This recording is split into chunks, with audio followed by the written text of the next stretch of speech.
ഒരു മലയാള നോവൽ നിങ്ങൾക്ക് ഒരു പരിചയപ്പെടുത്തി തരാൻ വേണ്ടിയിട്ടാണ്. കേരള സാഹിത്യ അക്കാദമി അവാർഡ് ലഭിച്ച ബെന്യാമിൻ എഴുതിയ ആടുജീവിതം എന്ന നോവലാണ് ഇത്. പിന്നെ എം മുകുന്ദൻ എന്ന പ്രശസ്ത എഴുത്തുകാരൻ ഈ ബുക്കിനെ കുറിച്ച് പറഞ്ഞിരിക്കുന്നത് എന്താണെന്ന് നിങ്ങൾക്ക് അറിയാമോ? എന്നെ വിസ്മയിപ്പിച്ച മലയാള നോവൽ എന്നാണ് അദ്ദേഹം ഈ ബുക്കിനെ കുറിച്ച് പറഞ്ഞിരിക്കുന്നത്. അദ്ദേഹത്തെ പോലെ തന്നെ നമ്മയും ഒത്തിരി വിസ്മയിപ്പിക്കുന്ന അനുഭവങ്ങളും ജീവിതത്തിന്റെ പച്ചയായ സത്യങ്ങളും എല്ലാം ഈ ബുക്കിലുണ്ട്.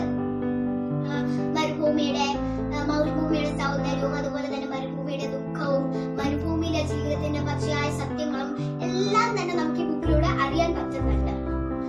പിന്നെ നിങ്ങൾക്ക് അടുത്ത വീഡിയോ ചെയ്യുമ്പോൾ നിങ്ങളായിട്ട് ഷെയർ ചെയ്യണം എന്ന് വിചാരിച്ച ഒരു കോട്ടാണ്. എനിക്ക് വളരെയേറെ എന്റെ മനസ്സിൽ പതിഞ്ഞൊരു കോട്ടാണിത്. നിങ്ങളുടെ മെയിൻ പേജ് കവർ പേജിൽ തന്നെ ഉണ്ട്.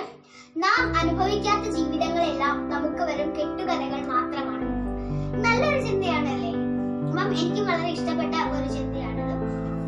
നമ്മൾ എന്റെ ക്യാരക്ടേഴ്സിലൂടെ പോവുകയാണെങ്കിൽ മെയിൻ ക്യാരക്ടർ അല്ലെങ്കിൽ നറേറ്ററും മെയിൻ ക്യാരക്ടറുമായിട്ട് വരുന്നത് നജീബ് എന്ന് പറയുന്ന ഒരു വ്യക്തിയാണ്. പിന്നെ ആ നജീബ് എന്ന് പറയുന്ന വ്യക്തിയുടെ ഭാര്യ സൈനു, അവരുടെ ഉമ്മ പാപ്പ, അങ്ങനെ പിന്നെ അവരുടെ നാട്ടിലെ കുറച്ച് സംഭവങ്ങളും കുറച്ച് ചെറിയ കുറച്ച് ക്യാരക്ടേഴ്സും എല്ലാം ഈ ബുക്കിലുണ്ട്. അപ്പം നമ്മളെ വളരെയേറെ വിസ്മയിപ്പിക്കുന്ന ഒരു നല്ല നോവലാണിത്. വളരെ നല്ല നോവലാണ്. നിങ്ങളുടെ കയ്യിൽ ഇതുണ്ടെങ്കിൽ നിങ്ങൾ തീർച്ചയായിട്ടും വായിക്കേണ്ട നോവലാണ്. ഹൃദയസ്പർശി എന്ന് തന്നെ പറയാം. അത്രയ്ക്കും നല്ല നോവലാണ്. അപ്പം നിങ്ങളുടെ കയ്യിൽ ഇതുണ്ടെങ്കിൽ നിങ്ങൾ ഉറപ്പായിട്ടും വായിച്ചു നോക്കുക.